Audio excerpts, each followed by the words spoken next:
membimbing kami. Ya Allah yang luar biasa. Bimbingannya sangat cepat kalau dalam merespon. Itu yang kami dapatkan sangat luar biasa. Menjadi contoh buat kami, terutama dalam segi kepemimpinan dan perilaku organisasi. Ibu, terima kasih. Iya, terima Kemudian, kasih. baik teman-teman, kita akan segera kami melaporkan hasil dari PKM kami, pengabdian kepada masyarakat. Namun sebelumnya saya sedang menunggu antara Pak Cecep atau biasanya memang di kelompok kami Pak Yahya untuk menampilkan hasil dari eh, yang telah kami buatkan jurnal ya. Jadi Pak Yahya belum masuk ini nampaknya, dan Pak Cecep juga. Apakah udah bisa Pak Cecep?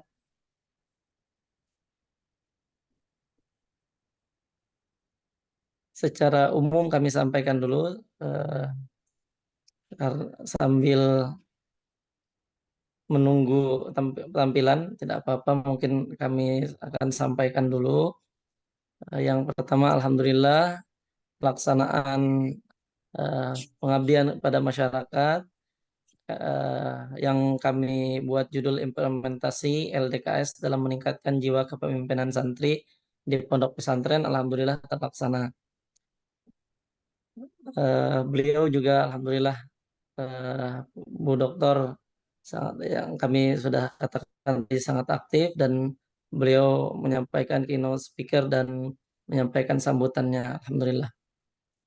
Kami sudah membuat jurnal eh, dengan penulis saya sendiri, kemudian Pak Ahmad Yasyallah, kemudian Pak Sugeng Pujiono, Pak Cecep, Pak Iqbal, dan Bu Oke, dan Pak Yusuf juga kami cantumkan namanya. Kemudian itu juga ada instansi masing-masing sudah kami tuliskan, ada di pondok pesantren.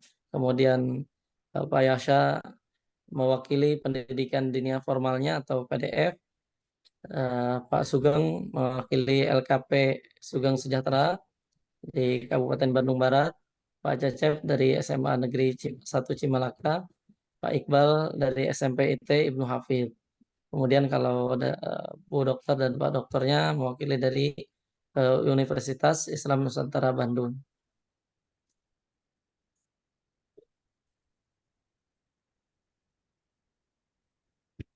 Udah ya. Eh, ada penulis masih kami diskusikan siapa yang kami tulis dalam email ini. Abstraknya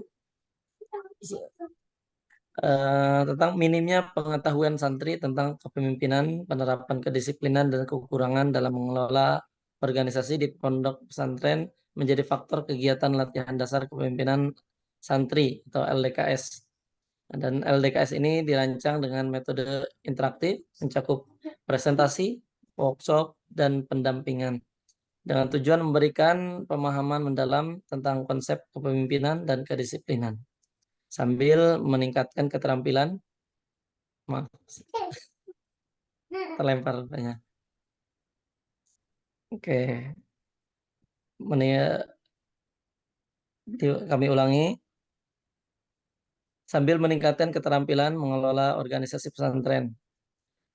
Hasil dari implementasi LDKS ini menunjukkan peningkatan yang signifikan dalam jiwa kepemimpinan dan tingkat kedisiplinan santri pendidikan diniyah formal. Jadi kita terapkan hanya satu satuan pendidikan, yaitu di PDF-nya pendidikan diniyah formal di pesantren Al-Risalah. Partisipasi aktif, pemahaman yang lebih baik tentang kepemimpinan, dan perolehan keterampilan baru dalam mengelola organisasi mencerminkan kesuksesan LDKS. Kontribusi positif kegiatan ini terlihat dalam memperkuat karakter santri, jadi ada karakternya lebih kuat, kemudian mendukung pengembangan kepemimpinan dan meningkatkan kedisiplinan di lingkungan pesantren. Kesimpulannya, LDKS bukan hanya memberikan pengetahuan teoritis, tapi juga menghasilkan dampak nyata dalam membentuk kepemimpinan dan kedisiplinan santri. Kemudian penguatan karakter melalui kegiatan ini membawa manfaat positif bagi pesantren. Alhamdulillah, mendukung visi pengembangan kepemimpinan dan meningkatkan kedisiplinan sekaligus memperkaya pengalaman belajar santri. Ada kata kuncinya LDKS, kepemimpinan, kedisiplinan, organisasi, dan pesantren. Abstrak dalam bahasa Inggris, alhamdulillah sudah kami tuliskan juga. Kemudian pendahuluan, apakah sudah ada yang lain yang sudah bisa menyampaikan? Pak Cecep, sudah siap? Internet rumahnya sedang ada gangguan, Pak Cecep mah katanya. Oh ya, tidak apa-apa. Boleh kami lanjutkan dulu ya. Bapak Ibu, mohon izin untuk saya bacakan pendahuluannya. Dan ini mohon maaf belum bisa kami tampilkan ya. Nanti insya Allah akan menyusut tampilannya karena Mas yang lain untuk saya sendiri maaf memang belum bisa menampilkan. Nah, alhamdulillah. Tadi abstrak sudah bisa kami tampilkan, kemudian pendahuluannya ini seperti yang kemarin diarahkan oleh Bu Dokter. Ini kami adakan pendahuluan tentang pendidikan diniyah formal. Karena kami berfokus kepada satu yaitu pendidikan diniyah formal saja dulu. Nah, pendidikan diniyah formal dalam Undang-Undang Sisdiknas Nomor 20 Tahun 2003 menjelaskan bahwa pendidikan formal merupakan jalur pendidikan yang terstruktur dan berjenjang yang terdiri atas pendidikan dasar, pendidikan menengah, dan pendidikan tinggi. Ini tentang Diknas secara umum ya. Sementara dalam Kamus Besar Bahasa Indonesia disebutkan pendidikan formal merupakan segenap bentuk pendidikan atau pelatihan. Jadi pendidikan dan pelatihan yang diberikan secara terorganisir dan berjenjang, baik yang bersifat umum maupun yang bersifat khusus. Pendidikan formal, Pak, maaf, Pak Cecep, pendidikan formal tadi eh, dapat diselenggarakan oleh lembaga yang bersatu negeri, pemerintahan, yayasan, atau organisasi swasta yang telah memenuhi syarat. Nah, ini kita itu tadi tentang Diknas.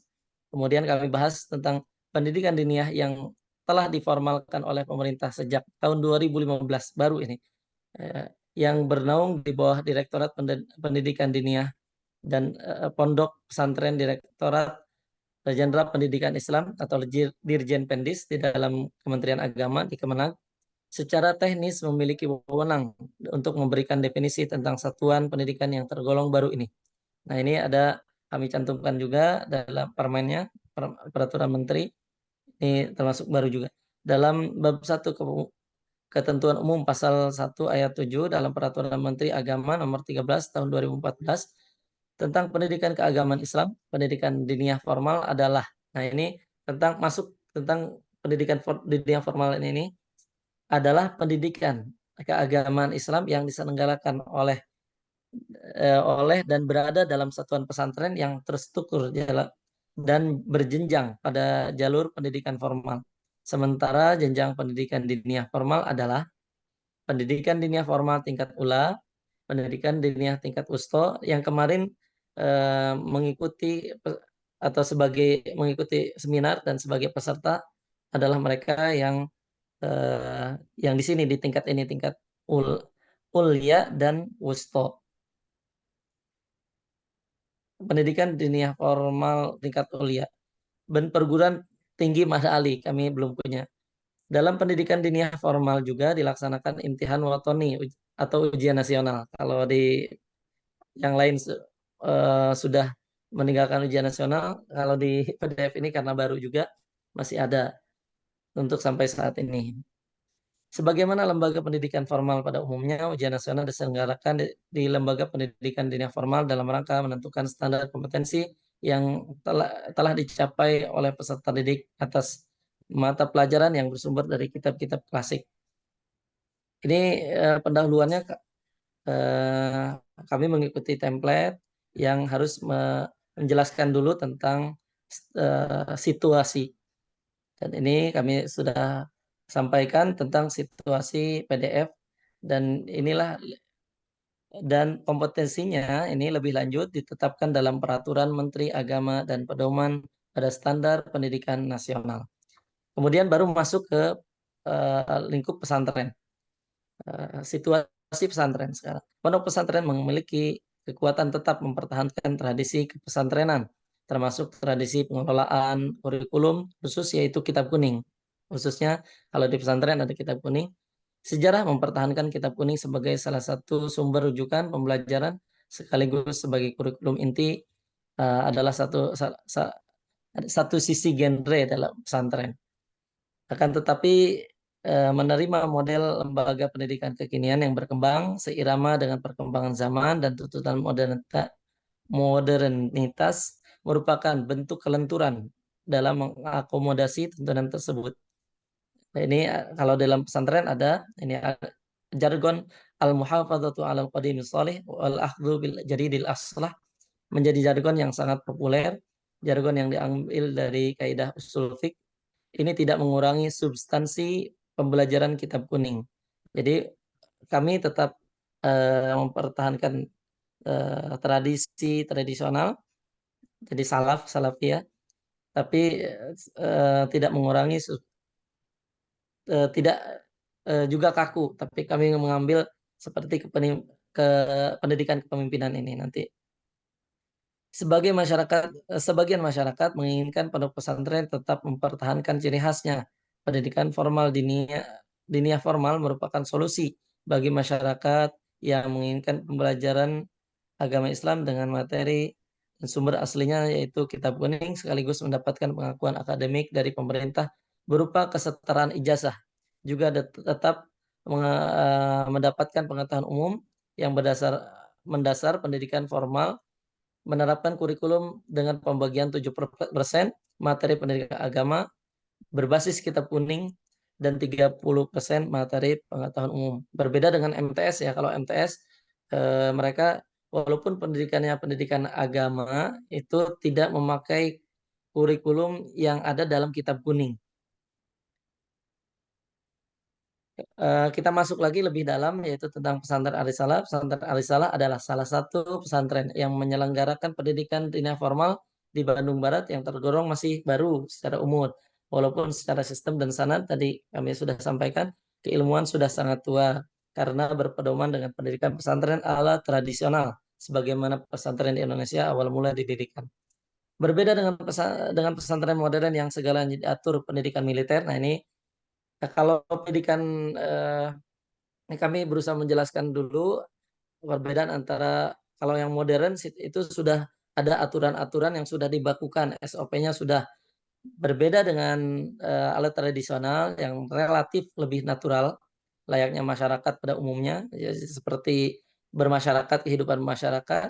Ya, kalau diistilahkan ada lurahnya memang ada, tapi aturan itu tidak bisa dari atas A sampai bawah harus semuanya seperti itu agak sulit karena seperti sekali lagi natural seperti masyarakat pada umumnya. Hanya saja di dalam pesantren diisi kaum santri yang sama-sama sedang belajar menuntut ilmu eh, khususnya ilmu agama. Nah, di sini kita akan fokus lagi masuk kenapa kita mengadakan LDKS.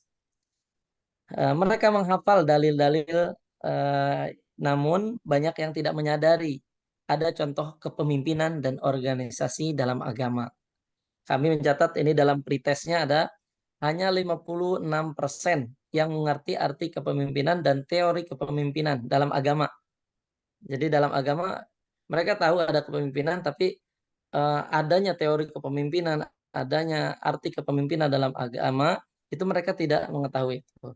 Kemudian juga dalam hal organisasi mereka mengerti mendapatkan amanah dalam struktur organisasi, misalkan dia sebagai bagian apa, namun hanya 70% dari mereka yang mengerti peran fungsi organisasi dan administrasi. Rata-rata mereka hanya ikut ngalir saja, tapi tidak tahu peran fungsi, tidak tahu bagaimana menjalankan administrasi yang baik.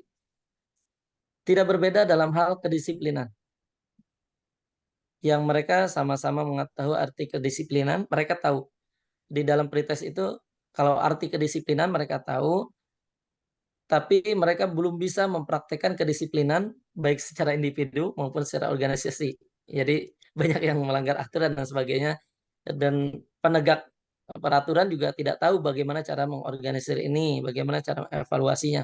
Nah, dengan pelatihan ini maka akan ada dampak yang bagus.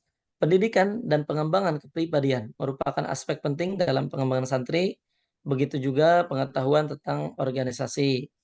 Kami menuliskan ada teori tentang ini pendidikan pengembangan menurut Sismono Laode 2020 menyebutkan bahwa organisasi dapat membantu siswa dalam mengembangkan keterampilan sosial dan kecakapan hidup.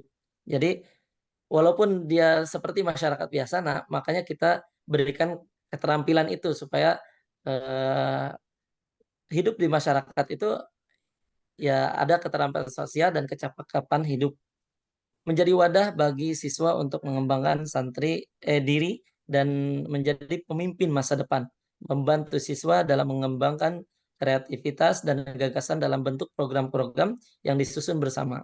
Jadi mereka akan menyusun program bersama.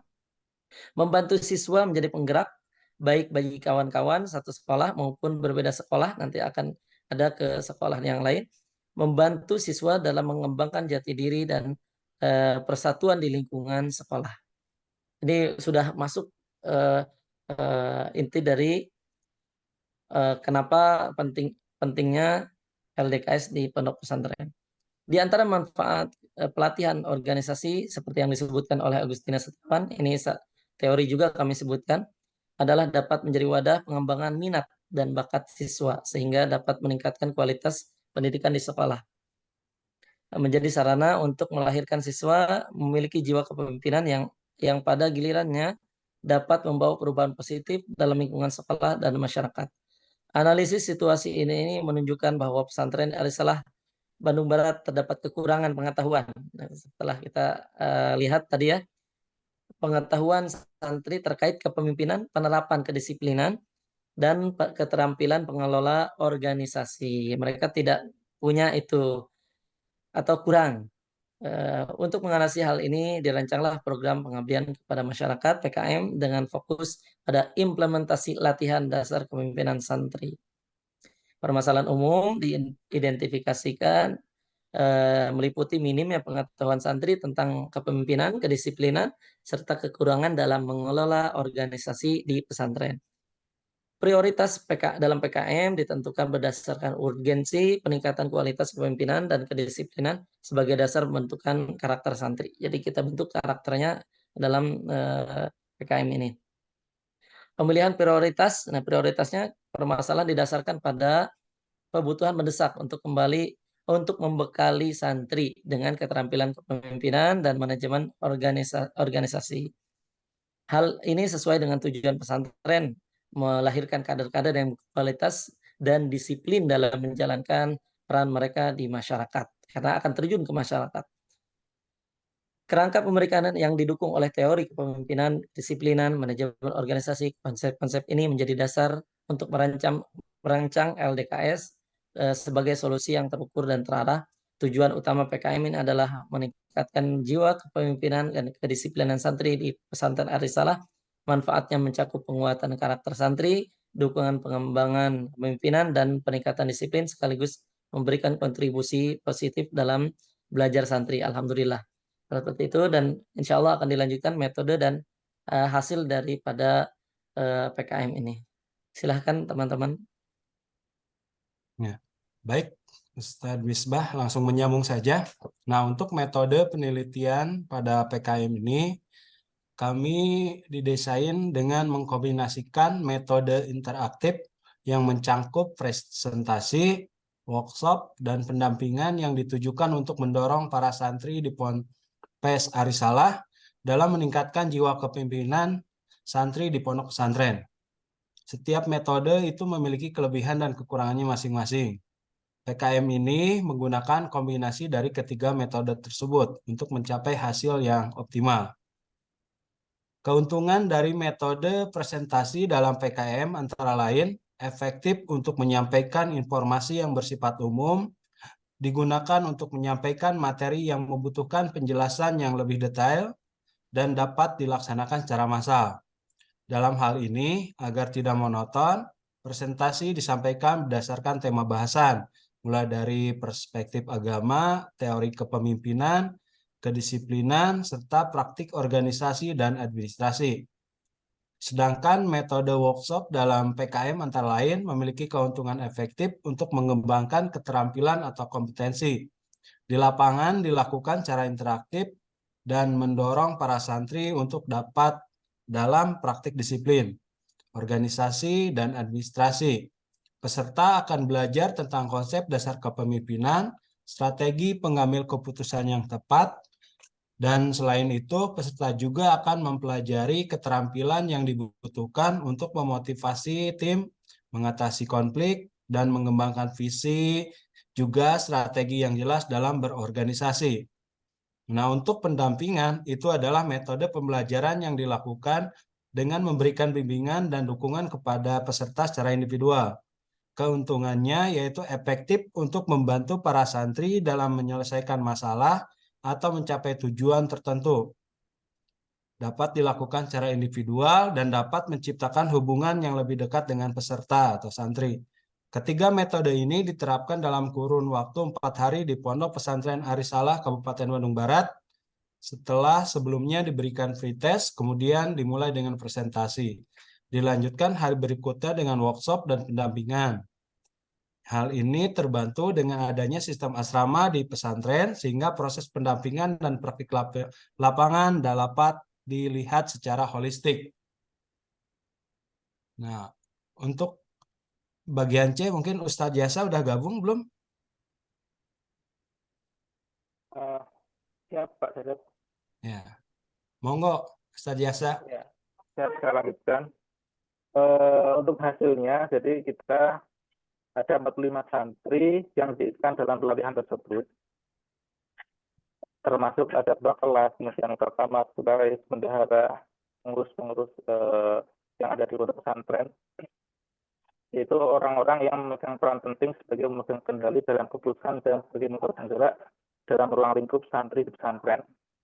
Jadi hari pertama diadakan seminar implementasi LKS dalam meningkatkan kepemimpinan dan kedisiplinan santri, serta diberikan insight mendalam tentang apa itu LKS, manfaatnya, tujuannya, dasar-dasarnya dalam agama, teori kepemimpinan, kedisiplinan, serta teori dan praktik dalam administrasi dan organisasi. Peserta yang terdiri dari pengurus, ketua kelas, ketua kamar, sekretaris, dan bendahara, dihadiri oleh sebagian guru yang berada dalam pesantren, mengikuti kegiatan pada sesi presentasi interaktif. Peserta mendapatkan materi wawasan kepemimpinan, kedisiplinan, organisasi, administrasi, dan dasar materi ditinjau dalam perspektif agama. Hasilnya, peserta mendapat ilmu yang bisa langsung diterapkan di lapangan. Pengalaman di hari pertama menjadi bekal untuk kegiatan di hari berikutnya. Kemudian, workshop membentukkan dan memberikan kelompok kerja untuk menyusun program kerja sesuai bidang dalam organisasi yang telah ada. Jadi setelah hari pertama kita menyampaikan materi semuanya, kemudian prakteknya dilakukan pada hari kedua. Jadi ini banyak peran yang dimainkan oleh guru yang berasrama dekat dengan santri, yaitu saya dengan Ustadz Miftah. Kemudian seleksi dengan materi di hari pertama. Pengurus dalam setiap bagian dibentuk oleh formal pengurus di tahun sebelumnya yang telah disahkan oleh pengasuh pesantren.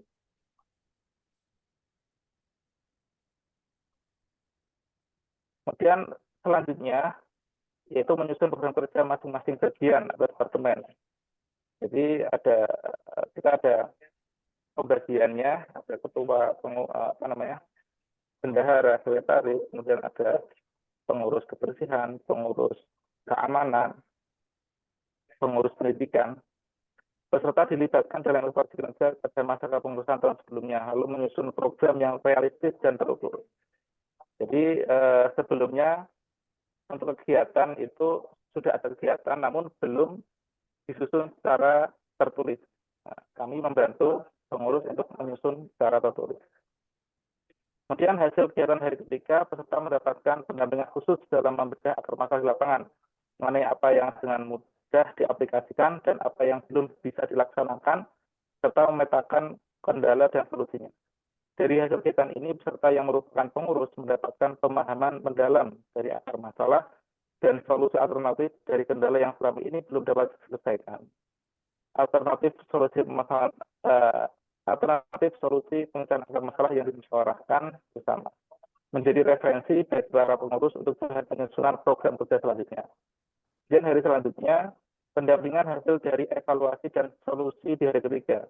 Pada hari terakhir, sesi pendampingan bagi pengurus untuk meninjau ulang hasil evaluasi. Semakin bijak para pengurus dalam menentukan kebijakan, mengatur para santri dengan baik, sistem organisasi dan organisasi semakin terlihat hasil seminar dan hari kedua berproses. Kemudian kesimpulannya, pendidikan dinas formal, terutama di pesantren Al-Risalah, sebagai lembaga agama Islam, meskipun baru secara umur masih muda, namun cukup berumur secara tradisi keilmuan, serta mempertahankan tradisi pesantren ala tradisional dengan kurikulum kitab kuning. Kami mengakui kelenturan pesantren dalam mengakomodasi tuntutan modernitas sambil menekankan pentingnya mempertahankan ciri khas. Tantangan diidentifikasi terkait pengetahuan santri tentang kepemimpinan, disiplinan, dan organisasi. Yang menjadi dasar bagi perancangan program PKM dengan fokus pada implementasi LDKS. Melihat urgensi peningkatan kualitas kepemimpinan dan kedisiplinan sebagai dasar pembentukan karakter santri dengan dukungan teori kepemimpinan, disiplinan, dan manajemen organisasi. PKM di Al-Risalah menggunakan kombinasi metode interaktif seperti presentasi, workshop, dan pendampingan untuk mendorong pengembangan jiwa kepemimpinan santri. Metode presentasi efektif untuk menyampaikan informasi umum dan materi rinci, disesuaikan dengan tema bahasan seperti agama, teori kepemimpinan, kedisiplinan, dan praktek dalam berorganisasi.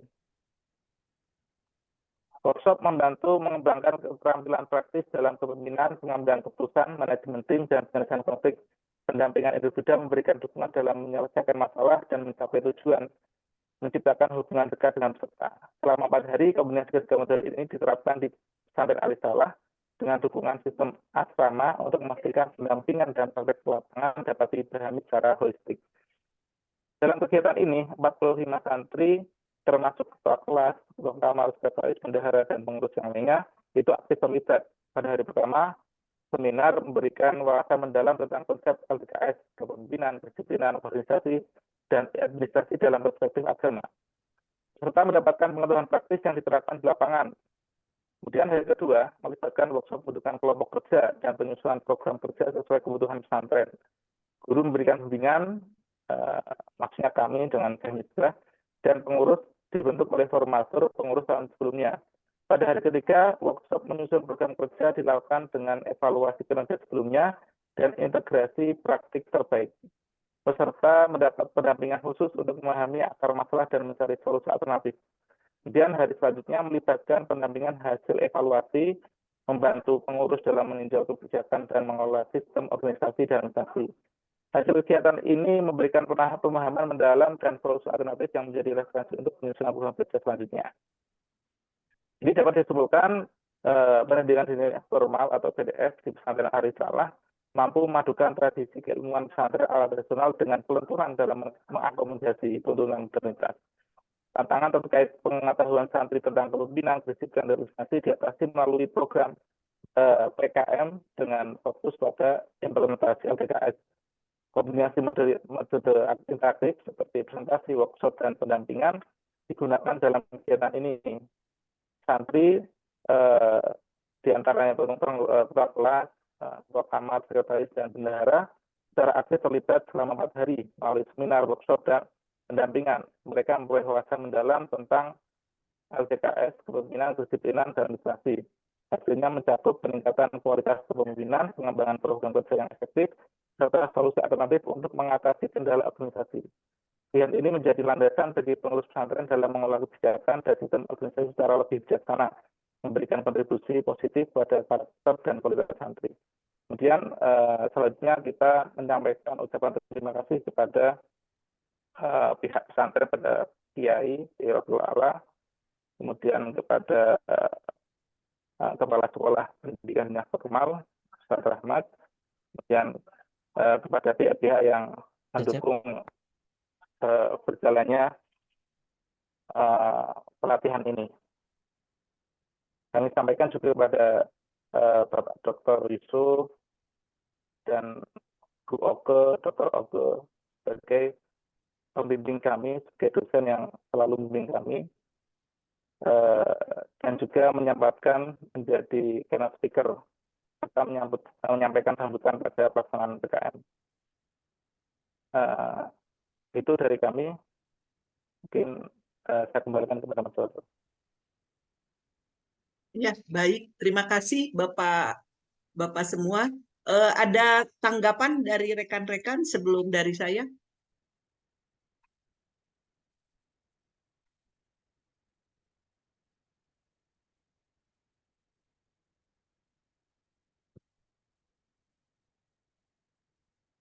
Mangga, Pak Tatang.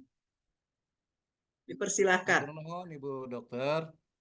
Assalamualaikum warahmatullahi wabarakatuh.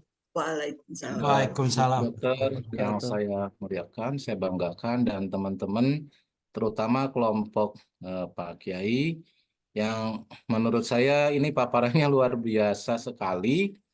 Saya sangat kagum, tertarik. Kenapa? Ternyata sadar atau tidak sadar bahwa kita diciptakan oleh Allah itu sesuai dengan surat Az-Zariyat 51 ya, ayat 56, bahwa kita untuk beribadah kepadanya, tapi juga di surat yang kedua Al-Baqarah 30 bahwa Tuhan menciptakan manusia untuk menjadi khalifah atau pemimpin. Sehingga dengan paparan ini sangat cocok sekali nyambung LDKS ya, latihan dasar kepemimpinan santri. Apalagi kalau melihat asumsi masyarakat selama ini, yang itu asumsi itu banyak diterima bahwa apabila mau mendidik pemimpin atau kecerdasan seseorang, apalagi berakhlak mulia dan soleh, akan lebih baik manakala di pesantren. Sehingga paparan ini sangat luar biasa menurut saya dan diapresiasi. Mudah-mudahan berkelanjutan Bu Dokter ini untuk menciptakan generasi santri, pemimpin santri yang berakhlak mulia sesuai dengan harapan kita bersama. Itu aja barangkali Bu Dokter yang ingin saya sampaikan sebagai apresiasi saja. Saya merasa salut, bangga gitu dengan paparan ini. Mudah-mudahan berkelanjutan gitu. Itu aja Bu Dokter. Assalamualaikum warahmatullahi wabarakatuh. Waalaikumsalam. Hatur nuhun Pak Tatang. Ada yang lain? Mangga Sami-sami. dipersilahkan. Ada Bu Oke, saya punten. Oh, silakan Pak Sugeng. Siap, punten bisa nih. Saya tidak menanggapi materi ini karena materi ini kita buat bareng-bareng ya Bu ya. Jadi masing-masing individu itu berbagi topik. Yang saya ingin sampaikan di sini betul yang disampaikan tadi oleh Abah Tatang tadi, bahwa model kegiatan seperti ini rasanya bisa diteruskan, ditindaklanjuti, bahkan disebarluaskan di beberapa tempat Bu, di pesantren-pesantren Bu. Karena saya melihat antusiasme santri dan santriwati itu sangat sungguh luar biasa, yang selama ini tuh ya mendapatkan ajaran-ajaran keagamaan, begitu masuk ke sedikit ditambahi yang umum, ini buat mereka kayak hiburan gitu. Jadi refresh tapi masuk buat mereka. Itu aja buat saya. Dan menurut saya ini luar biasa Bu, itu buat anak-anak. Terima kasih Bu. Terima kasih Pak Sugeng. Tadi Ibu Cantika dulu ya Pak Tony. Mangga. Setelah Bu Cantika baru Pak Tony. Terima kasih Bu Dokter atas waktunya. Tadi dibahas masalah kurikulum ya. Di sini ada mungkin saya kan di pendidikan formal. Pak Ustadz dan rekan-rekan di pesantren. Nah, untuk saya ingin bertanya masalah format raport yang ada di pesantren seperti apa, dan di sini dijelaskan juga ada pesantren modern dan tradisional. Apakah pembelajarannya sama atau berbeda? Begitu aja mungkin Bu Dokter, terima kasih. Mangga. Silakan ditanggapi dulu Pak Sugeng dan teman-teman atau Pak Kiai. Baik, kami menyampaikan dulu. Mungkin nanti untuk rapot nanti akan dijelaskan sedahsyat. Kami akan menjelaskan dulu tentang pendidikan pesantren tradisional dan modern. Jadi ini tentang gaya pesantren saja. Mereka menerapkan modern dan tradisional. Kalau yang tradisional itu memang awal mula pesantren memang seperti ini. Jadi pendidikannya sistem baca kitab, sorogan, walaupun secara kelas-kelas itu adalah sistem yang baru. Nah, kita sudah ada kelas-kelas di PDF ini, pendidikan diniyah formal, sudah berkelas. Jadi masuk kelas seperti biasa, masuk jam 8. Sebelumnya ada muhafadzah dulu untuk menguatkan hafalan. Kemudian lanjut hafalan di kelas seperti biasa. Tapi di dalamnya itu pendidikan kitab, bukan belajar seperti umum seperti biasa. Bahkan seperti MTS pun ada belajar misalkan tentang akidah, tentang hadis, itu ada di MTS. Tapi mereka kitabnya itu bukan pakai kitab, tapi pakai buku panduan dari Kemenag gitu, berbahasa Indonesia. Kalau kami itu berbasiskan kitab, jadi di kelas baca kitab. Nah, seperti itu untuk di pendidikan di kami di pendidikan diniyah formal yang berdasarkan kepada pendidikan ada tradisional. Adapun di modern yang kami lihat, pendidikan di modern semuanya teratur seperti militer ya. Semuanya sudah ada SOP-nya, kalau ada yang melanggar itu jelas hukumannya. Misalkan ada kelas, kalau misalkan berbahasa Indonesia, misalkan kami di pondok modern itu langsung dibotak karena secara SOP hukuman seperti itu. Kalau di tradisional nggak seperti itu. Jadi mereka ya seperti di masyarakat kan kita nggak bisa seseorang harus dihukum langsung seperti itu, tidak bisa. Aturan juga tidak bisa dari atas ke bawah harus langsung seperti di dunia militer atau kepolisian ya, satu perintah itu tidak. Jadi harus sosialisasi dulu banyak, dimusyawarahkan dengan santri-santri yang bukan pengurus juga, bagaimana tentang kebijakan-kebijakan yang akan dibuat seperti itu. Itu di tradisional dan modern. Kemudian di modern juga mereka dalam pembacaan kitab, ada di modern itu langsung diterapkan pembiasaan bahasa secara langsung setiap harinya. Mereka tanpa memaknai kitab, artinya tanpa menerjemahkan kitab. Kalau di alat tradisional itu, mereka akan diartikan kitab itu, diartikan satu misal alhamdulillah, adapun segala puji lillahi itu bagi Allah. Kalau di pondok modern langsung alhamdulillah, bahkan diartikan dengan bahasa Arab lagi. Alhamdulillah misalkan diartikan dengan as-sana'u lillah, misalkan seperti itu. Karena ada komponen yang mereka buat, yaitu pertama pendidikannya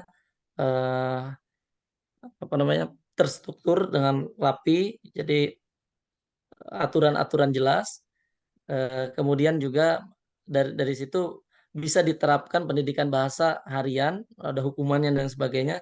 Maka dalam penerapan membaca kitab mereka ada berbeda dengan yang tradisional. Seperti itu, Bu. Mohon maaf kalau kebelibet. Terima kasih Pak. Nanti bisa offline ya ngobrol langsung dengan Bu Windanya. Mangga Pak Tony. Terima kasih. Baik, Assalamualaikum warahmatullahi wabarakatuh. Selamat sore semuanya. Terima kasih Bu Dokter atas kesempatannya, kemudian para penyaji. Sebetulnya tidak ada yang mau ditanyakan, tapi mau menanggapi mungkin apa yang dikatakan oleh Abah Haji Tatang, kemudian Pak Dr. Sugeng tadi, ini sangat luar biasa sekali ya. Jadi dari abstrak tentang minimnya pengetahuan santri tentang kepemimpinan, kemudian oleh kelompok ini dibuka bagaimana langkah penyadaran meningkatkan jiwa kepemimpinan santri di pondok pesantren. Saya rasa ini adalah sesuatu hal pembaruan di pesantren karena biasanya kalau LDKS itu dilakukan oleh organisasi atau kegiatan ekstrakurikuler ya. Jadi bukan masuk ke dalam kurikulum. Kalau misalkan ini berkelanjutan, saya rasa akan terjadi yang namanya kemunculan para pemimpin-pemimpin masa depan kemudian hari. Artinya Pak Kiai ini dengan teman-teman semua sudah memikirkan jauh ke depan bagaimana mempersiapkan para santri itu sebagai pemimpin, menyadarkan siapa dirinya, kemana dia akan melangkah, dan perannya sebagai apa. Nah, yang saya ingin tanyakan mungkin apakah ini masuk dalam program berkelanjutan ke depannya, akan dimasukkan ke dalam suatu kurikulum seperti rencana kerja jangka menengah atau jangka panjang berkelanjutan atau bagaimana untuk kedepannya. Mungkin itu saja Bu Dokter, Pak Kiai, Pak Sugeng, terima kasih. Ini sangat menginspirasi sekali pembahasannya. Terima kasih. Assalamualaikum warahmatullahi wabarakatuh. Matur nuhun Pak Tony. Mangga Pak Kiai, Pak Misbah ditanggapi dulu saran dan Mungkin saran Pak dari Yasa berkesempatan menjawab dulu. enggak Pak Yasa. Kalian Pak Tony. Mohon maaf, Bu Dok. Mohon maaf. Kalau ini yang di layar itu format rapotnya atau bagaimana? Yang saya tanyakan yang ini ya, Pak Misbah. Iya betul itu rapot. Pak Yasa ada? Iya, ini format Tadi belum terjawab soalnya. Nah, Ya, terima kasih Pak Ustadz. ya, sama-sama. Untuk pertanyaan Pak Tony mengenai tentang apakah pelatihan ini akan dimasukkan kurikulum atau tidak, bukan kita masukkan kurikulum ya Pak Tony, mungkin jadi kegiatan ekstra. Hanya karena kurikulum ini sudah ada kurikulum dari Kemenak. Kemudian untuk program-program di luar kurikulum akan kami masukkan dalam kegiatan ekstrakurikuler Pak Tony. Demikian.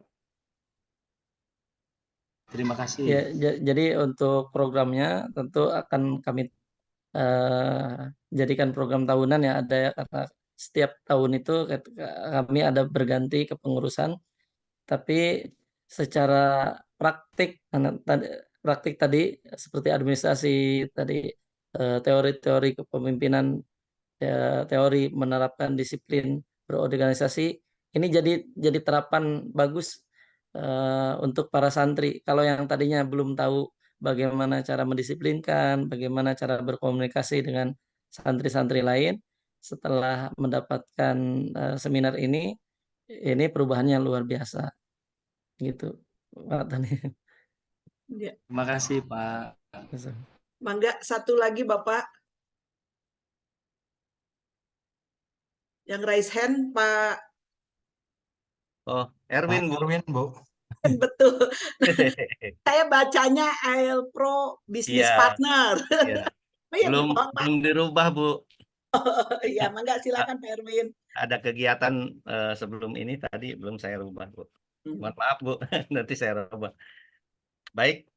Terima kasih. Assalamualaikum warahmatullahi wabarakatuh. Waalaikumsalam warahmatullahi wabarakatuh. Saya panggil biar enak ya, Akang Teteh aja, kecuali Ibu Dokter. Nggak apa-apa, teteh aja biar muda. Iya, amin, amin. Semangat sama ininya tetap muda ya Bu ya, semuanya ya. Baik. Langsung ke pertanyaan. Saya dua pertanyaan yang ingin saya sampaikan terkait dengan paparan dari Akang semua itu yang barusan. Yang pertama ke internal secara satuan pendidikan, yaitu di pesantren. Yang kedua tentang eksternal. Ini menarik karena ini satuan pendidikan di pesantren. Akang ini kan relatif baru dengan satu formula ataupun metodologi yang benar-benar bisa menembus ataupun bisa mempercepat daripada metode-metode ataupun kurikulum yang ada di pesantren pada saat ini. Ini bagus. Dari paparan tersebut menunjukkan bahwa secara perencanaan di satuan pendidikan Akang itu posisinya memang sudah terencana dengan baik secara jangka pendek, jangka menengah, dan tadi saya ikuti ada keberlanjutan berarti jangka panjang. Mudah-mudahan ini diberikan berkah, kemudian juga masyarakat dalam hal ini para santri ataupun yang orang tua santri yang ingin menitipkan anak-anak santrinya itu bisa berjalan dengan baik. Terkait dengan internal, ini saya masuk kepada bagaimana caranya habit dari anak-anak yang pada waktu itu ikut bersama orang tuanya dengan berbagai pola, ketika masuk ke pesantren ada aturan-aturan baik ketat ataupun tidak, longgar ataupun bagaimana, itu yang membuat mereka tentunya karena ini usia rata-ratanya usia remaja yang berontak. Walaupun itu berbasis mempelajari Al-Quran dan juga yang lainnya, tetapi ini dalam kurun waktu ini harus ada metode untuk bagaimana mendisiplinkan, karena ini usia anak-anak remaja ini usia mencari jati diri. Karena saya juga dulu nakal dalam konteks anak-anak biasa di dalam masyarakat, ketika masuk ke dunia pesantren dihadapkan pada situasi dan kondisi yang membuat dia harus merubah pola-pola yang biasa mereka terima dari orang tua dan lingkungannya. Itu satu. Apakah ada metode yang khusus? Karena ini berjalannya waktu tentunya akan banyak masalah. Itu saya memandangnya seperti itu.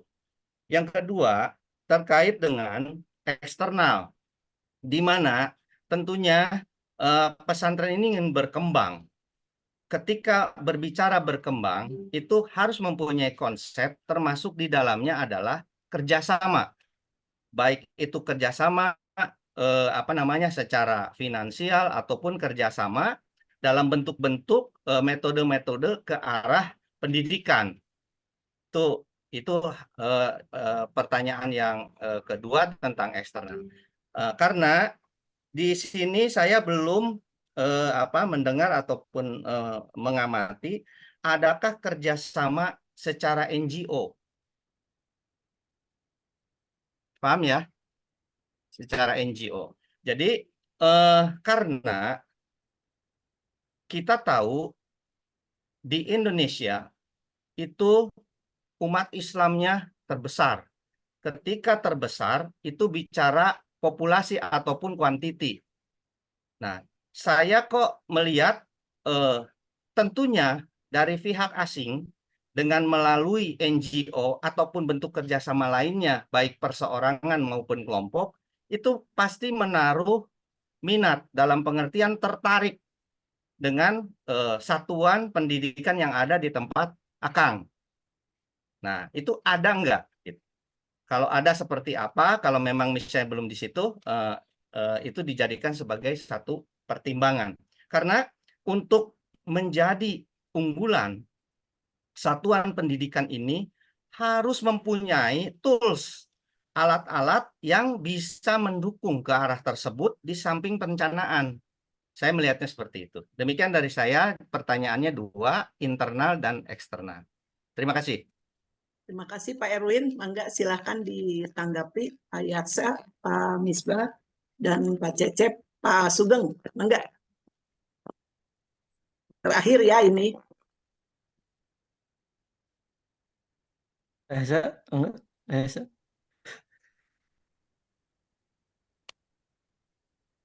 Saya saja. Ya. Halo, sudah. Baik, kami menanggapi satu ya, nanti tentang perjanjian atau kerjasama eksternalnya, Ustaz Hasyam mungkin bisa menambahkan. Yang pertama di internal dulu, tentu akan ada perbedaan kebiasaan ya, eh, yang tadinya bebas mungkin malahan yang kami hadapi ya, yang tadinya mungkin setiap hari megang handphone, sekarang di sini sama sekali tidak megang handphone, itu berontak ada. Nah, bagaimana metodenya? Pertama, kami sudah menjelaskan di awal. Jadi kalau di kami ya, sudah ada metode. Yang pertama, kami sudah melakukan perjanjian internal. Jadi di awal sebelum masuk kita atau kami itu mengadakan wawancara bersama wali santri dan santrinya sendiri. Jadi kami ada seperti psikotes ya, kemudian ada pembuatan komitmen bersama. Itu ditanya juga santrinya yang mau pesantren itu siapa. Nanti disinkronkan dengan wali santrinya yang mau pesantren itu siapa. Pertanyaan sama, tapi nanti akan kita lihat hasilnya apakah ini paksaan atau tidak. Jadi sudah kita lihat dari awal, Pak. Kalau dari kami sudah dilihat dari awal, mulai dari pesantren, kemudian kita pahamkan bagaimana itu pesantren ke anak, termasuk ke anaknya. Kami eh, bertanya komitmen anak, apakah sanggup untuk tidak handphone, misalkan sanggup tidak merokok. Ya, kalau misalkan ada riwayat rokok, kita akan tanya seperti itu. Kemudian itu tadi ada komitmen di awal, dan kami memberikan eh, sosialisasi di awal sebelum masuk itu, ketika wawancara akan masuk pesantren. Kemudian juga alhamdulillah sebetulnya pemahaman tentang pesantren itu kayaknya juga sudah meluas. Jadi orang namanya masuk pesantren pasti seperti itu, walaupun ada persepsi yang salah seperti ya kalau misalkan nakal di pesantren kan begitu ya. Itu kan persepsi yang salah sebetulnya. Tapi mereka tahu sebetulnya kalau misalkan di pesantren ya akan seperti itu. Istilahnya ada penjara suci. Kemudian di berikutnya nomor 3, metode kami adalah metode salaf. Ini lebih lentur dibandingkan metode yang modern. Ini punya peran penting juga. Kenapa? Karena di pondok modern dia mau tidak mau, misalkan baru seminggu, aturan yang pertama yang paling sering kami rasakan di pondok modern itu misalkan ada aturan pakai peci hitam, ada aturan pakai tag name, papan nama. Itu kalau ketinggalan saja dihukum terus, akan terus kena gitu. Kalau yang baru mau nggak mau tetap harus mengikuti aturan itu. Ada yang ketinggalan, ada yang belum terbiasa, tetap dibiasakannya dengan hukuman-hukuman seperti itu. Adapun di kami karena tradisional itu lebih lentur. Jadi bisa dikomunikasikan. Misalkan lupa, eh, mungkin teguran-teguran itu akan ada sebagai pengingat saja. Misalkan nanti jangan lupa lagi. Seperti itu ada pengingat. Dalam hal pulang saja. Kalau misalkan di modern itu mau tidak mau nanti pulang itu akan 6 bulan selanjutnya atau setahun selanjutnya. Kalau aturannya setahun sekali pulang, ya setahun sekali. Kalau di kami bisa dikomunikasikan. Kalau misalkan ada orang tua yang sakit, orang tua, misalkan ada keluarga yang meninggal, asal berkomunikasi dengan kami, itu bisa untuk mengajukan izin gitu. Berbeda dengan modern tadi yang saklek. Tidak bisa ada izin-izin di tengah pendidikan. Kemudian kami mempunyai khas kalau saya meninjau, kalau saya lihat ada metode khas, yaitu khas kami adalah melembutkan hati anak-anak dengan zikir, dengan adanya kegiatan sholawat, kemudian bertafakur atau mengingat jasa-jasa orang tua itu ada di kami. Jadi ada apa namanya Jadi berzikir pagi itu berzikir, ada zikir sobah, namanya zikir pagi, zikir sore, yang itu kebiasaan kami sebetulnya di Damaskus diterapkan di sini. Kemudian ada sholawat, pembacaan sholawat kami seminggu 2 kali ya, malam-malam kami ada program sholawatan, memang programnya sholawatan. Itu melunakkan hati santri, betul-betul. Dan yang terakhir tadi, selain acara itu kami ingatkan juga tentang biasanya diingatkan tentang orang tua, dan itu sangat melembutkan hati. Dari pelembutan hati ini dia akan tergeser yang tadinya keras atau bahkan yang tidak mau tadinya, ternyata pas sudah sadar berapa hari di pondok terus makin sadar ternyata oh dia itu sedang membahagiakan orang tua misalkan, oh ternyata ini tuh baik pesantren itu. Dengan pemahaman seperti itu akan lentur sendiri. Pasti akan ada proses, ada yang misalkan berontak ya, kami pun yang berontak ada pendekatan khusus. Dan kami sekali lagi di Salafi, kalau ada yang misalkan mau benar-benar mau pulang, ya silahkan pulang dulu. Maunya berapa hari komitmen dengan kami misalkan, karena ini tradisional ya. Silahkan komitmen 3 hari, oke 3 hari kami kasih, nanti ke sini lagi dengan perjanjian. Begitu, Pak. Kalau di kami seperti itu Ya, ya. penerapan. Mohon izin saya bisa menambahkan. Mohon Nanti ya, Pak izin, Sugeng. mohon izin ya. Silakan Pak. Baik, terima kasih dokter. Jadi gini, kemarin waktu kami sebelum memberikan semacam pembekalan pada santriwan santriwati, kami ketemu dengan salah satu pendiri Aris Salah ini, yaitu Bapak Kiai Rofik. Di situ kita berdiskusi, jadi siapakah beliau ini, dan saya baru tahu ternyata Aris Salah ini, Bu, dan teman-teman semua, ini berdiri tahun 2019. Ini baru sebenarnya. Jadi baru 4-5 tahun ya. Jadi sekarang ini yang paling senior tuh anak-anak SMA kelas 2 gitu.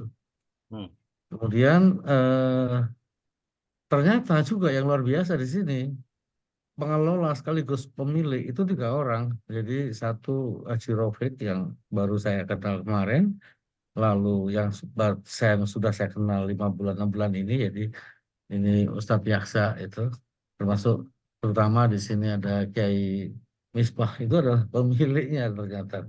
Jadi beliau-beliau yang di kita ini, teman kita ini adalah pemilik, terus foundernya.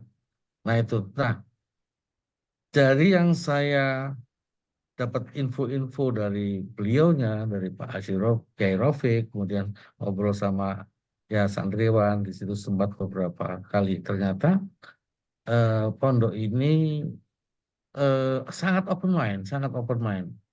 Artinya selalu ingin maju, dan terbukti sekarang ini banyak prestasi yang ditelurkan, seperti santriwan-santriwatinya tuh beberapa kali menjuarai tilawah dan tilawatil di Bandung Barat itu, dan betul, dan ada yang sampai udah khatam 30 juz. Itu saya pikir itu luar biasa banget itu. Luar biasa banget. Dan untuk yang hafalan itu nggak cuma ini hafal 30 juz, itu dikurasi banget.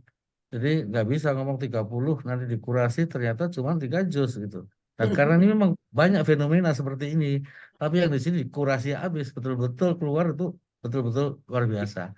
Nah, terkait sama yang disampaikan tadi oleh teman kita eh, Pak Pak Erwin, jadi NGO tadi dengan luar seperti apa, saya melihat ini ada peluang besar untuk bisa dikerjasamakan untuk beberapa sektor ya. Saya melihat kemarin di sana itu ada bangunan yang kayaknya masih on progress nih, kayak mau bikin coffee shop gitu, cukup lumayan gede. Nah saya pikir, nah ini bisa nih nanti bisa kerjasama sama luar nih. Dalam hal ini kemarin udah bincang-bincang sama beliau, nanti LKP saya lah nanti masuk ke sini. Awalnya nanti kita berdayakan ini, selain ada coffee shop juga ada pelatihan barista.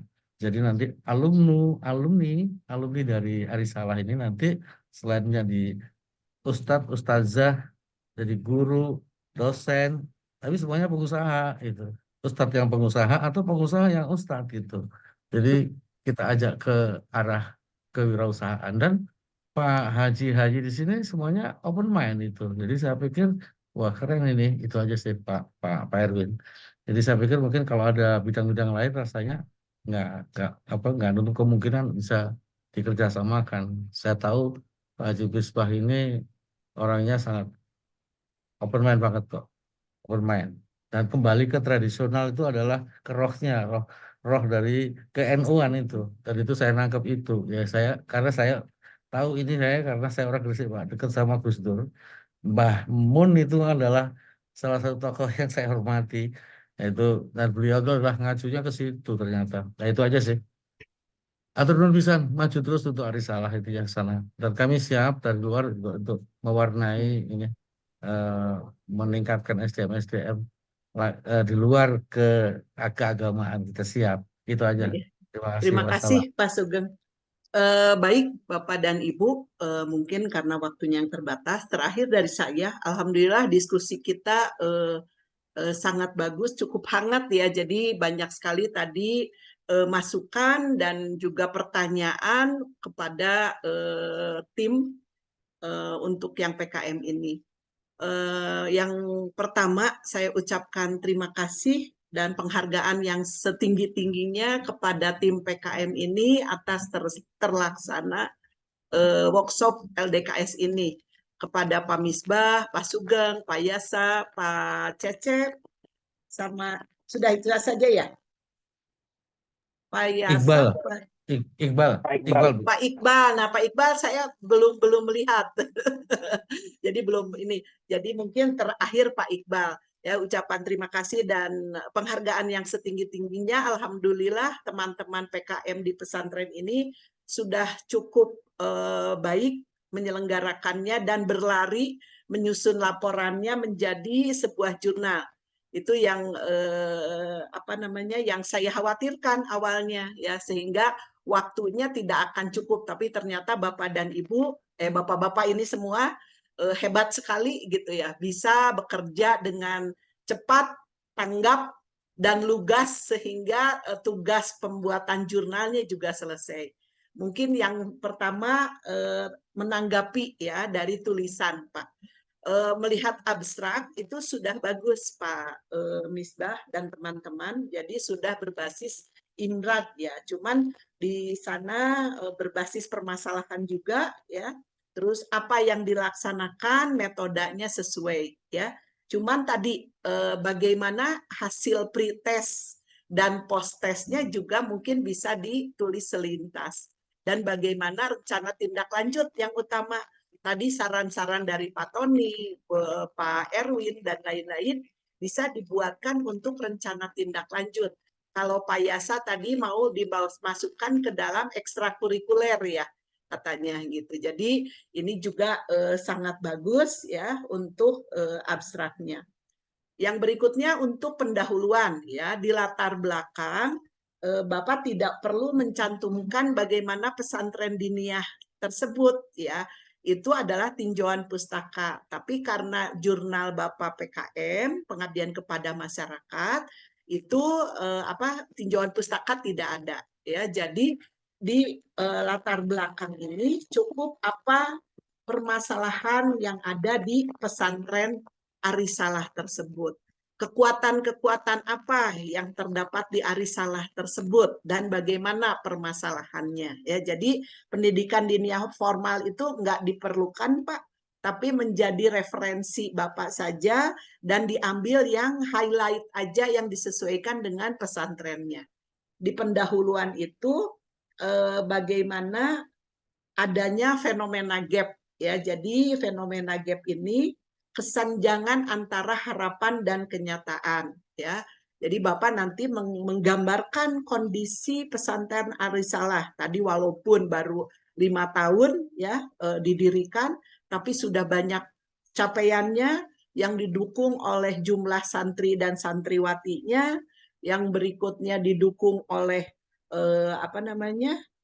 guru-gurunya, ustadz-ustadznya dengan kualifikasi apa. Nah, itu dicantumkan menjadi suatu kondisi kenyataan yang ada. Nah, baru dicantumkan permasalahan yang ada di pesantren itu seperti apa. karena Bapak kan ingin menggabungkan antara pesantren tradisional dengan yang modern ya, salah satunya ya, dengan model yang digunakan di Arisalah tersebut. Makanya tadi latar belakangnya ini salah satunya dengan mengadakan workshop LDKS ini untuk menghasilkan pemimpin-pemimpin masa depan di pesantren tersebut. Nah, itu highlight-nya, Pak. Yang berikutnya theoretical gap ya. Jadi di latar belakang tuh ada theoretical gap. Nah, theoretical gap tuh adalah bagaimana teori-teori yang mendukung, baru itu tadi pesantren diniyah itu PDF-nya itu seperti apa ya yang dipakai, model yang dikembangkan seperti apa di pesantren tersebut ya, baru ke arah riset gap ya. Riset gapnya itu bahwa tadi yang di abstrak pertama itu bahwa belum ada kepemahaman daripada santri-santri terhadap kepemimpinan maupun organisasinya, sehingga penting dilakukan workshop ini ya. Jadi di sanalah sotanya gitu Pak ya, state of the art-nya. Jadi kondisi pesantren seperti apa, Bapak ada permasalahan sehingga ada solusi. Nah, solusinya salah satu melaksanakan workshop tersebut dengan muatannya seperti apa gitu ya Pak ya. Untuk pendahuluan mungkin latar belakangnya udah cukup ya Pak ya.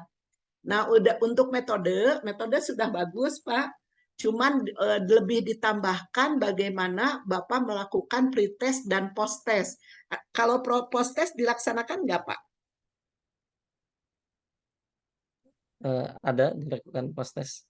Nah, pretest dan post-test. Post-test itu penting sekali karena kita ingin melihat bagaimana signifikansi daripada pengetahuan, keterampilan dan sikap santri tersebut sebelum dilaksanakan workshop dan setelah dilaksanakan workshop. Jadi nanti pada pretest kalau misalkan yang tidak paham tadi 52%, apakah pada pretest itu ada perubahan atau tidak ya, nanti kita bisa menganalisis. Kalau misalkan ada perubahan yang sangat signifikan, berarti muatan Bapak pada workshop itu sudah bagus sekali gitu ya. Itu analoginya ya. Jadi dicantumkan juga pretest dan posttest.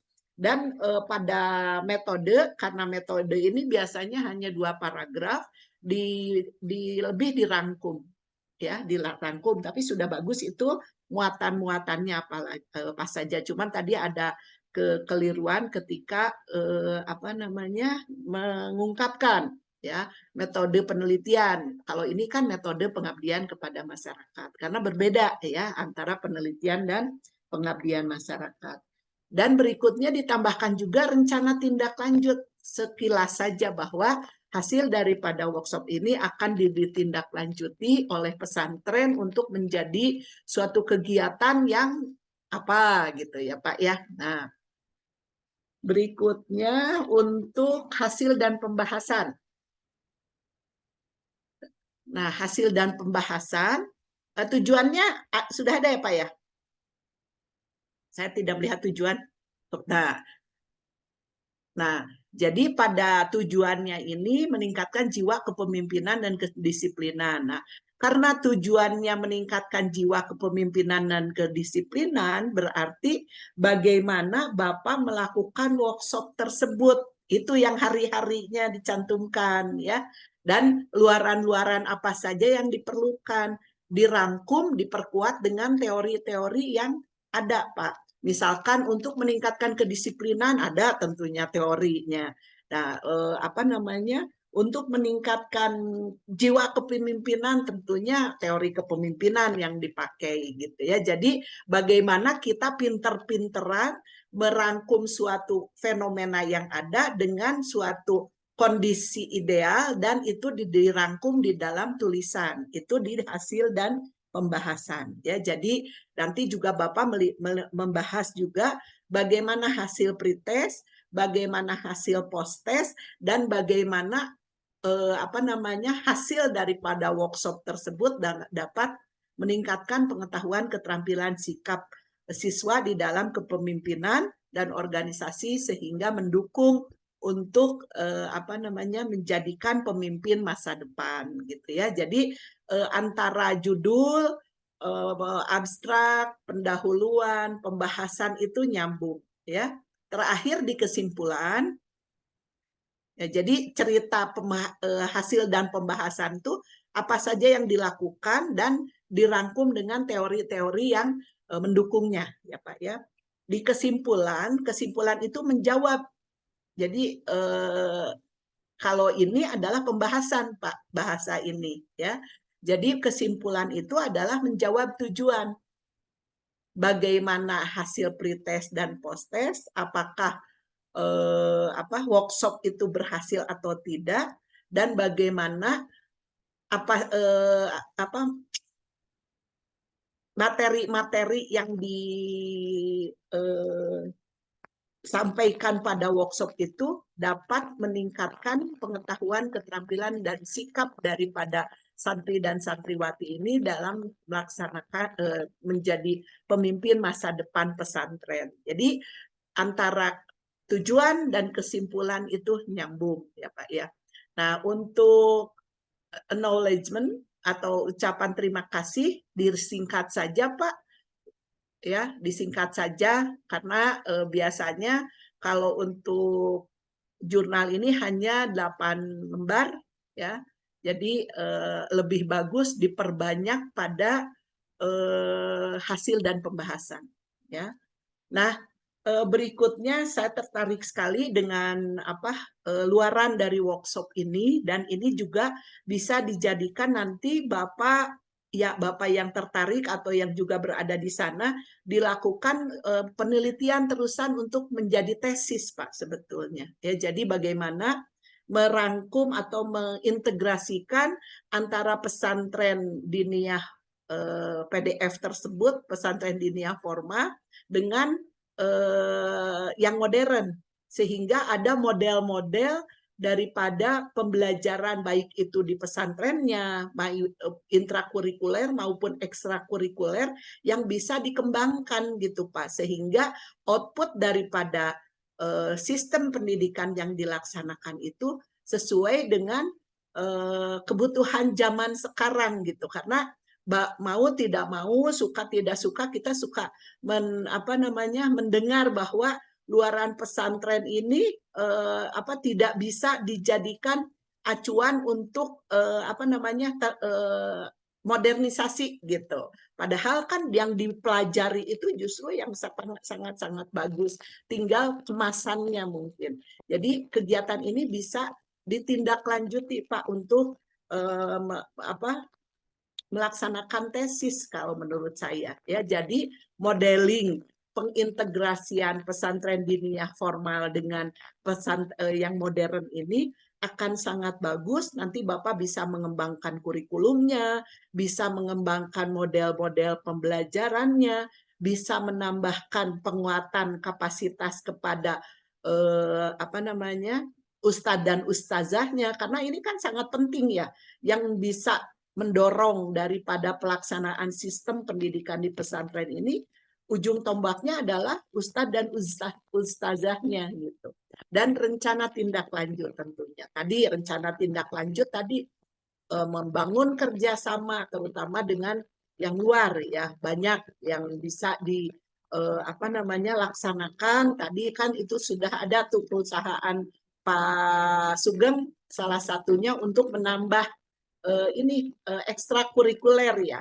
Jadi kan kompetensi manajerial, kompetensi kewirausahaan juga perlu dibangun di madrasah sehingga di pesantren, sehingga lulusan pesantren ini tidak menghasilkan penganggur gitu Pak. Jadi itu juga harus diberi muatan ya. Jadi sangat menarik sekali kegiatan yang Bapak lakukan, banyak rencana tindak lanjut yang insya Allah mudah-mudahan bisa diakomodir oleh Pak Kiai, Pak Ustadz Yasa, Pak Kiai Misbah dan teman-teman, dan bisa dijadikan laboratorium gitu Pak. Laboratorium di dalam pengembangan pendidikan ya. Jadi kan kita harus berlari nih dengan tuntutan pendidikan abad 21 ini, bagaimana kiprah pesantren ini untuk menghasilkan lulusan-lulusan yang bisa beradaptasi dengan perubahan tersebut. Karena pesantren ini adalah anggota masyarakat, ya, lulusan pesantren ini anggota masyarakat yang nanti harus kembali lagi kepada masyarakat, ya, setelah melakukan pendidikannya gitu.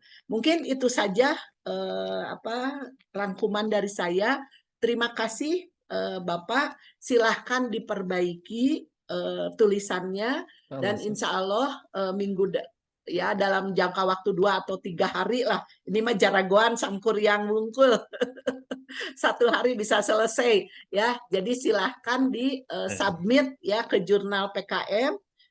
Saya sudah share Pak Dr. Holik ya, sehingga nanti bapak-bapak mendapatkan LOA-nya setelah diperbaiki dan nanti bisa di-upload di ujian akhir semester hasil LOA-nya. Cuman terakhir ini daftar pustaka nih, saya tolong diperbaiki lagi Pak. Tadi saya ada membaca daftar pustakanya, ada yang tidak ada ya.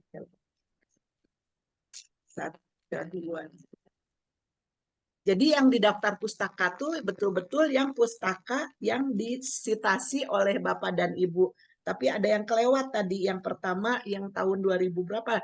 Dan peraturan-peraturan ya Pak ya. Tadi Bapak ketika PDF itu dirangkum dan sumbernya tolong dicantumkan di dalam daftar pustaka.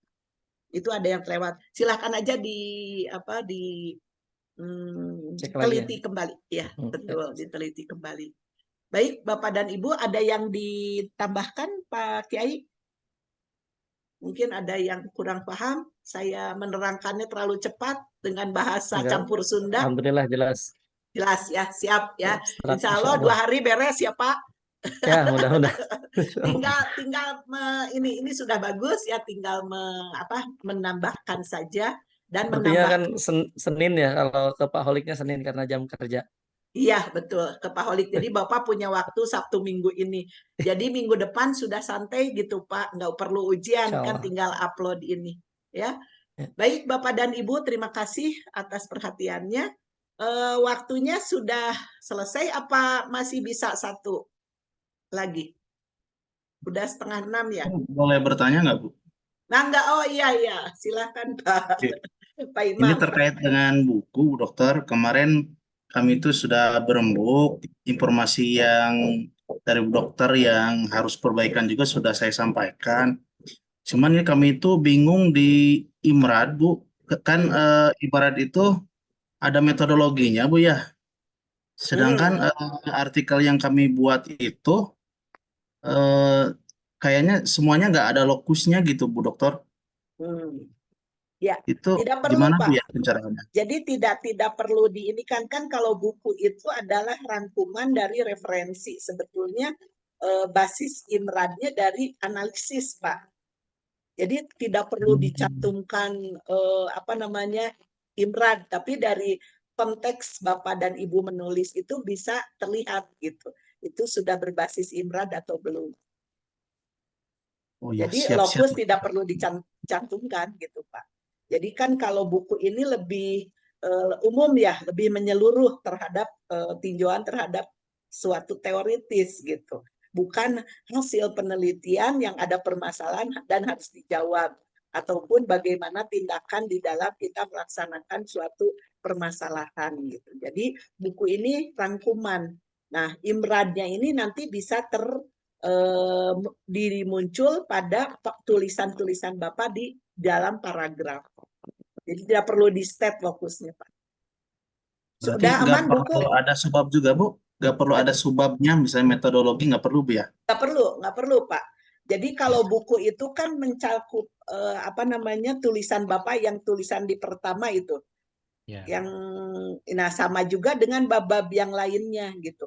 Nah, apakah nanti penulisan daftar pustakanya mau disatukan ya terakhir atau juga dipisah-pisah. Nah, nanti pertimbangan daripada editornya sama Pak Vidya gitu. Kalau misalkan mau dicantumkan terakhir, berarti dia aja yang ngeditnya gitu, Pak. Jadi Bapak mah membuat suatu artikel saja yang nanti digabungkan menjadi buku yang chapter-chapternya tadi sudah jelas. Gaya tulisannya tentunya disesuaikan dengan gaya tulisan daripada membuat buku. Ya, jadi metode tidak perlu dan lain-lain. Ya. Boleh saya, Bu? Mangga. Ya. Tadi nyambung dengan Kang Imam, karena pada prinsipnya berarti yang dari Imrad itu kita sebagai rujukan aja ya Bu ya, bahwa step-stepnya mengikuti itu. Adapun dalam penulisan kita tidak boleh jauh dari Imrad yang sudah kita buat ya Bu ya. Betul, betul. Dengan penulisan gaya penulisan yang nantinya setelah kami sampaikan kepada penerbit, penerbit nanti yang membantu mengedit kan Bu. Betul, betul. Ya, artinya memudahkan. Jadi secara garis besarnya sudah kita sampaikan ke penerbit, kita tulis dengan sesuai Imrad yang sudah kita kita siapkan, kita tuangkan. Jadi pihak penerbit itu mengedit ya Bu ya, mengedit daripada rencana buku yang mau kita buat, gitu ya Bu ya. Betul, betul Pak. Ya, Kang Imam berarti gitu. Ya Bu, sip. Mangga, ada lagi? Bu Dokter, izin bertanya. Mangga. Ya, Mangga Pak Dani. hatur nuhun Bu Dokter. Ini Bu, saya mewakili kelompok yang penelitian karena mungkin melihat waktu hari ini mungkin tidak bisa presentasi. Izin bertanya, karena kita sudah membuat draft jurnalnya, apakah dikirim ke Ibu atau gimana gitu Bu sebelum nanti presentasi? Mohon dikintun weh lah Kang. Siap, mangga Ibu. Di WA grup ya biar saya bisa cepat menanggapi, karena kalau ke Japri suka ketimbun. Siap Bu Dokter. Hatur nuhun Bu Dokter. Mangga, mangga.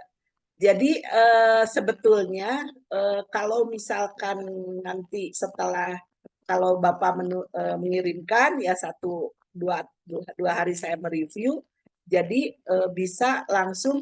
Kalau kelompok ini punten udah presentasi belum ya? Kalau presentasi itu yang 2 minggu sebelumnya waktu kita daring juga. Oh, sudah ya? Ya sudah presentasi. Tinggal perbaikan jurnalnya ya Pak, hasil perbaikan. Betul, kemarin hasil review dari Ibu, saran-saran dari rekan-rekan, terutama dari Ibu juga udah kita perbaiki. Ya betul, mangga kintun wae ke WA grup, nanti saya perbaiki Pak. Saya review dulu. Ya, semun Bu Dokter, hatur nuhun Bu Dokter. Ada yang lain Bapak dan Ibu?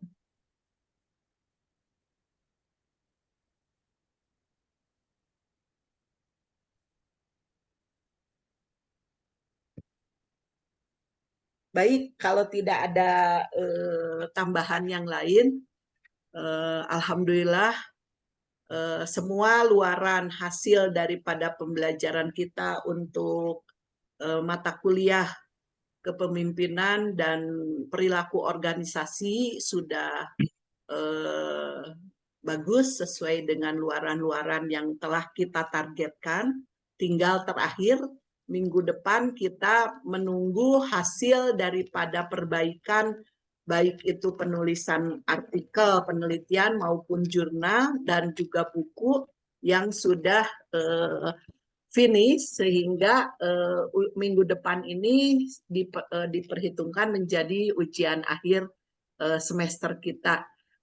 Nah, tentunya di dalam melaksanakan kegiatan pembelajaran ini banyak sekali kekurangan dari saya, terutama secara pribadi, yang belum maksimal memfasilitasi Bapak dan Ibu untuk belajar. Ya, saya mohon maaf. Juga permohonan maaf dari Pak Yusuf ketika beliau masih bergabung dengan kita juga belum maksimal memfasilitasi pembelajaran bagi Bapak dan Ibu. Jadi itu adalah kesalahan kami sehingga Bapak dan Ibu mungkin tidak maksimal di dalam mempelajari khususnya mata kuliah yang kita selesaikan. Tapi saya cukup bangga dengan kelas ini. Alhamdulillah ya, kelas ini sangat solid. Tugas-tugasnya diselesaikan dengan sempurna dan ada juga kerjasama antar kelompok ya dari Bapak dan Ibu semua. Saya ucapkan terima kasih yang sebesar-besarnya sehingga luaran daripada mata kuliah ini sesuai dengan apa yang ditargetkan. Mungkin untuk minggu depan kita hanya upload dari kan ujian akhir ya Bapak dan Ibu. Jadi ketika ada jadwal, Bapak dan Ibu tinggal upload saja apa yang sudah diselesaikan pekerjaannya, itu menjadi ujian akhir. Tapi juga mungkin saya mohon koreksi, mohon saran dan masukannya bagi peningkatan pembelajaran yang telah kita lakukan. Ya, jadi itu juga mohon dituliskan ya barang ya 2 atau 3 paragraf gitu sehingga itu menjadi feedback bagi kami di dalam melaksanakan pembelajaran berbasis proyek. Kurang lebihnya saya pribadi mohon maaf yang sebesar-besarnya ketika saya bergabung di kelas ini mungkin banyak keterbatasan dan kesalahan, mohon dimaafkan. Untuk akhir daripada pertemuan ini kita ucapkan hamdalah. Alhamdulillah. Terima kasih warahmatullahi wabarakatuh. Waalaikumsalam warahmatullahi wabarakatuh. Jazakallah Bu Dokter. Assalamualaikum. Terima kasih Bu Dokter. Bertanya Pak Dani Tetio setah naros ka Ibu. Naros naon Pak Dadang. Bu dokternya kapujeng pamit Pak Dadang. Aduh, jelas kinwe abi. Saya juga mau nanya tuh. Bu dokternya Jurnal teh harus kapujeng terdaftar pamit. atau cukup di